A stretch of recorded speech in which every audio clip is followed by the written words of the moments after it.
PM corona को लेकर एक अहम बैठक कर रहे हैं, लेकिन पश्चिम बंगाल की मुख्यमंत्री ममता बनर्जी उसमें नहीं पहुंची और अब वो ये कह रही हैं कि उन्होंने मीटिंग का बहिष्कार किया। हमारे साथ मौजूद हैं सुशील मोदी जी, राज्यसभा सांसद बीजेपी के। मोदी जी, ममता जी कह रही हैं कि मैंने मीटिंग का बहिष्कार किया। एक अहम मुद्दे पर मीटिंग हो रही है क्योंकि चर्चा ये चल रही है कि देश के कई राज्यों में कोरोना के मामले लगातार बढ़े हैं और उसी मीटिंग में ममता जी नहीं आ रही हैं। देखिए, कोरोना के मुद्दे पर कोई राजनीति नहीं होनी चाहिए और केंद्र की सरकार ने सभी राज्यों को मुफ्त में टीका उपलब्ध कराया है। हमने कोई इसका शुल्क नहीं लिया है और बंगाल के अंदर भी हम लोगों को मुफ्त टीका उपलब्ध कराएंगे। जैसे बिहार में भी हम लोगों ने अपने घोषणा पत्र में ऐलान किया था कि सभी बिहार वासियों को मुफ्त में टीका उपलब्ध कराएंगे और आज बिहार में सभी लोगों को मुफ्त में टीका मिल रहा है।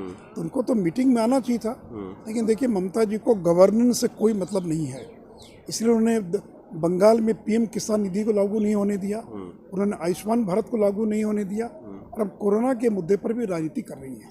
मैं उनसे यही अपील करूंगा कि चुनाव आते जाते रहते हैं, लेकिन इस पेंडेमिक को ध्यान में रखकर इस पर कोई राजनीति नहीं होनी चाहिए। लेकिन सर, सबके बीच में ममता जी ने ये भी कहा है कि केंद्र सरकार से उनको वैक्सीन ही नहीं मिल रही राज्य को, यानी कि वैक्सीन ना देने का आरोप भी लगा रहे हैं। मैंने एकदम गलत और झूठ बोल रही हैं, बेबुनियाद बोल रही हैं। देखिए, ममता जी ने झूठ बोलने का रिकॉर्ड बना दिया। अभी पाँव में प्लास्टर लगाकर जो घूम रही हैं, तो उन्होंने तो पहले प्रचारित किया कि साजिश के तहत बीजेपी के लोगों ने हमला किया। अब हिम्मत है तो इस बात को दोहराएं। अब तो वो नहीं कर रही हैं, तो केवल जनता की सहानुभूति लेने के लिए व्हीलचेयर पर बैठकर प्लास्टर लगाकर और लगातार झूठ बोल रही हैं। लेकिन देखिए, अब झूठ का घड़ा भर चुका है और अब वहाँ पर जो चुनाव हो रहे हैं उस चुनाव के अंदर और टीएमसी का सफाया हो जाएगा और बीजेपी की सरकार बनेगी। लेकिन सर, सबके बीच में एक ऐलान भी मंच से कर दिया है, जिस बात का आप जिक्र कर रहे हैं कि बीजेपी जो है जब अगर सत्ता में आएगी तो मुफ्त कोरोना वैक्सीन देगी। तो ममता बनर्जी ने भी मंच से ऐलान कर दिया है, जीतेंगे तो मुफ्त कोरोना वैक्सीन देंगे, यानी कि कोरोना वैक्सीन मुफ्त देने की बात दोनों लोग उनको तो पल ही देना चाहिए था मुफ्त। वो तो सरकार में है। अभी तक देश में 2.5-3 करोड़ लोगों का टीकाकरण हो चुका है, तो उनको तो पल ही घोषणा करना चाहिए था कि अब वो सरकार बनेगी। और सरकार तो उनकी बननी नहीं है, सरकार तो हम लोग की बनेगी। लेकिन कोई सरकार बने, गरीबों को मुफ्त में टीकाकरण उनका होना चाहिए। बीजेपी इसके पक्ष में है, लेकिन केंद्र की सरकार ने राज्यों को और मुफ्त में वैक्सीन उपलब्ध कराया।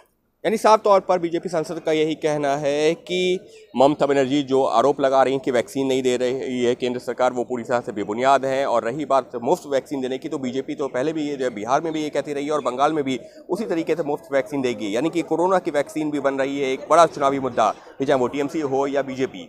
अंकित गुप्ता, एबीपी न्यूज़, दिल्ली।